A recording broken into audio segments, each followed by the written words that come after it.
காலப்போக்கில் கண்ணை கட்டி கண்டமணிக்கு வாழும் மக்களே, விவசாயம் இல்லை என்றால் என்னவெல்லாம் வந்து சேரும் என்று நியூஸை சொல்லவா? விவசாயம் இப்போ போயாச்சு, வெளிநாட்டு மோகம் வந்தாச்சு.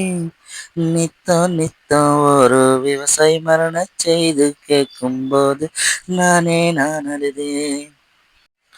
அடடா எந்தன் விவசாயிக்கும் மாலை மகுடம் சூட்டணும், மாலை மரியாதை கொடுக்கணும்.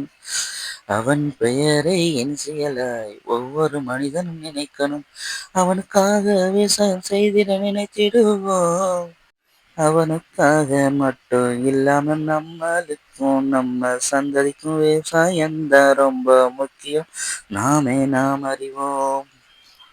காலப்போக்கில் கண்ணை கட்டி கண்டமணிக்கு வாழும் மக்களே, விவசாயம்தான் இல்லை என்றால் என்னவெல்லாம் வந்து சேரும் என்று நியூஸை சொல்லவா?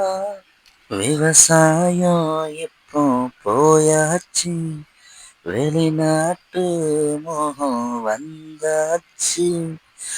நித்தம் நித்தம் ஒரு விவசாயி மரண செய்தி கேட்கும்போது நான் அழுதேன்.